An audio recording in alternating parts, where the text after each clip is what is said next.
Hi. So today we are on a video. Sorry, my son is sick, so we are doing this in lieu of class. So if you have any questions, email me. Write down your questions as we go. This is just a continuation of where we left off on class last Friday.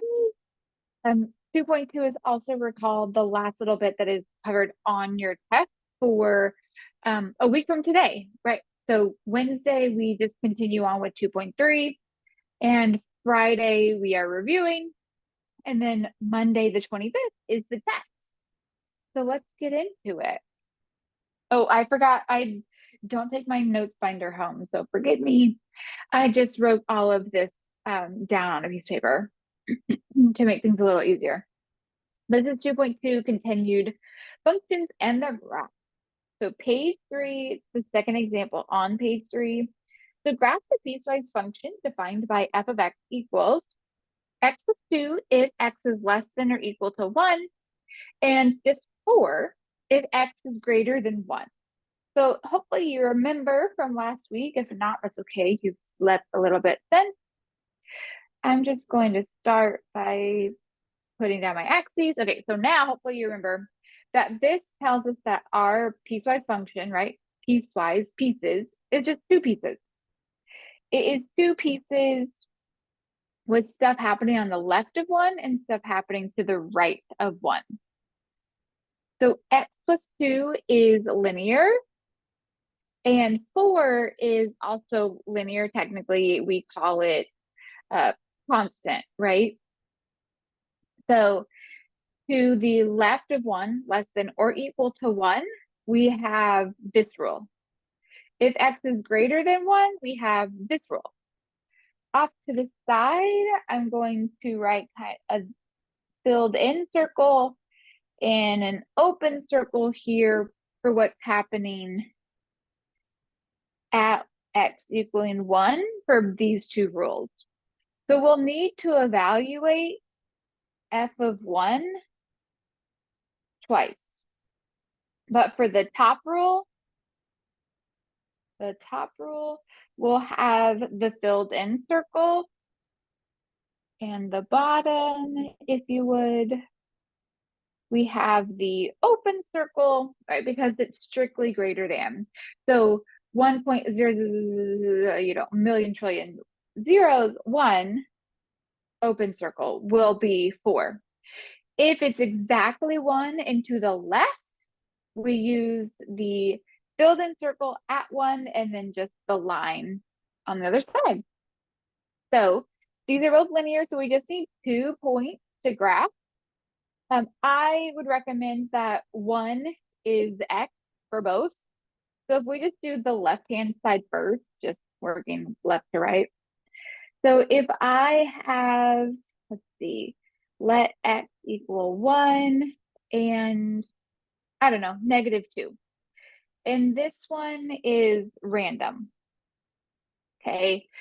The second one that I chose is random. It just has to follow the rule that it has to just be less than 1. So you can do 0, -1, -10, -100, whatever you want to do. I'm just choosing -2. Okay. Just for no particular reason. So if I'm evaluating f of 1, that is the first rule. That's 1 plus 2, which is equal to 3. Then evaluating f of -2, that says -2 plus 2, oh, and that is 0. That makes our lives kind of easier to graph. So then I'm just going to plot these points, connect it up. So let's see, I'm going to add in my extra tick mark. Let's just say 2, 3, 4, 5. 1, 2, 3, 4, 5. I'm just going to go 5 around. 1, 2, 3, 4, 5. 1, 2, 3, 4, 5. And 1, 2, 3, 4, 5. Perfect. All right, so now 1, 3. Remember, we are using the filled in circle because it is the or equal to. And then we have -2, 0. It's a filled in circle as well because it is part of this rule, right? -2 is less than 1. Now I'll do it in like a pinkish, no, excuse me, this purpley color. Hopefully you can kind of tell the difference. Let me scoot. Okay, so now I'll do the bottom rule in this purpley. So I'm going to say let x equal, I'm going to put like 1 in quotes because we're not actually equaling 1, right? We are an open circle at 1. And I wish y'all were here to tell me another number. Let's just do 3. Let's just do 3. So going by the bottom rule, because 1 is greater than 1, but quote 1, we're just going to make sure to do the open circle here. And 3 is greater than 1, so we fit the rule. So f of 1 is 4. But again, we're going to use the open circle because we're not actually equal. A little bit of hand waving there. And then f of 3, also 4 because there's nowhere to put in the x, it's just 4. So now we have the point 1, 4 with an open circle, and then the point 3, 4 with just a closed circle because 3 is greater than 1. 1, 2, 3, 1, 2, 3, up. There we go. And over to the right. There you go. That is how we can graph a piecewise function. Remember, it's just pieces. So you'll always want to graph the boundaries. Like here, we just have one boundary at 1. And then at least 1 or 2 points more than that boundary 1 to see what's happening. So if y'all have any questions, save them for Wednesday, and I'll be happy to answer them. Shoot me an email, whatever. But that is piecewise functions. Hopefully it's not too crazy. Then we move on to, technically it's the top of page 4 for you, but in my little page world, just moving on. So this is technically the next page in your notes. But my notes are in my office, so sorry about that. So example 9, if f of x is equal to 2x squared minus x plus 3, find and simplify each expression. So this is the difference quotient, right? This is the difference quotient thing that I talked about last week. This right here is the difference quotient. So for those of y'all moving on difference quotient into calculus, this is what you'll start with. Oops, sorry, move it over. This is what you'll start with when you work with derivatives. So you'll see it in your future again. If y'all aren't moving into calculus, lucky you, you get it as well.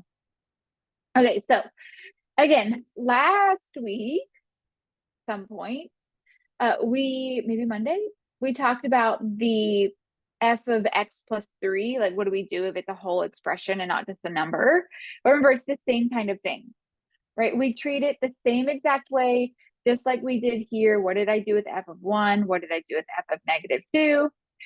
We popped in 1 and negative 2 where there was the x. So now we're just doing the same thing, but instead it's this pesky little expression. So this is going into here, okay? This is going into here. So we have 2 times x plus 8. Again, not forgetting our parentheses. Remember, big deal. Minus x plus 8 plus 3. So wherever there was an x, what did we do? We popped in our x plus h's. We popped in our x plus h's. All right, now we evaluate. So again, the parentheses are important. They're part of our instructions because we need to recognize that the negative not only goes to the x, but it also goes to the h as well. And remember that here, this is saying that there are 2 x plus h's. So really it's 2 times x plus h times x plus h minus negative x minus h and then all plus 3. So now we'll just evaluate here. That's too dark. Let me get my lighting just right. There we go. So it's 2 times x times x is x squared. Then you have x8 and 8x, which is 2xh. Don't forget that there are two of those terms, the outside and the inside. And last but not least, plus h squared, then minus x minus h plus 3. Now what do we do? Yep, distribute that 2. I'm really sad I can't do this in person because this next part, and down here is actually super duper cool. But here, this is just the 2x squared plus 4xh plus 2h squared minus x minus h plus 3. All right, so long-winded, right? Looks crazy, but that is actually exactly what we want. So don't let the looks fool you. It is chef's kiss perfect. All right, so B is where we are working the full difference quotient. But I recommend that you do it in 3 different parts. So we've already done what I call part 1. And then here is part 2. And I call the whole thing part 3. But it looks kind of like a funny little monster. So here, 3 is what you get from 1 plus what you get from 2 over h. So there you can see the funny monster. Rawr. See it? Eyeballs, nose, h, mouth. You'll see it. You'll see it. Don't worry. Okay, so we've already done 1. That is up here. So A is what I call part 1, right? Just bite-sized pieces until we get our full footing on the ground of what the heck that we're actually doing, right? So we've done part 1 in part A. Now for part 2, it may seem like a, I don't know, silly extra step, but I promise you, this is a step that I see often missed if we try to do it in one full swoop. So just trust me on this. You want to break it up. It's not that, we don't understand the concept. It's just that human errors are strong in this case. So 2 just says evaluate negative f of x. So here's our f of x. Here's our negative f of x. Here's negative, oops, excuse me. That should be a positive. Typo, pardon me. So we're just going to distribute this negative through to every term.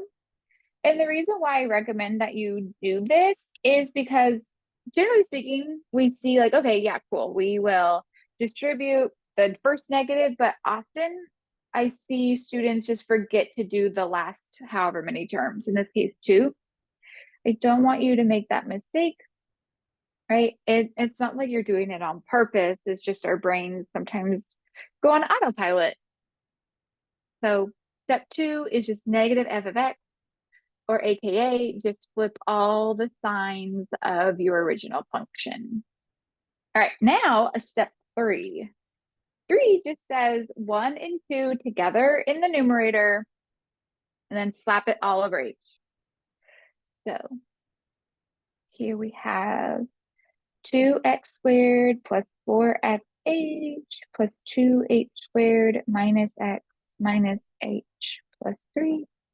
And then minus 2x squared plus x minus 3 and all over h.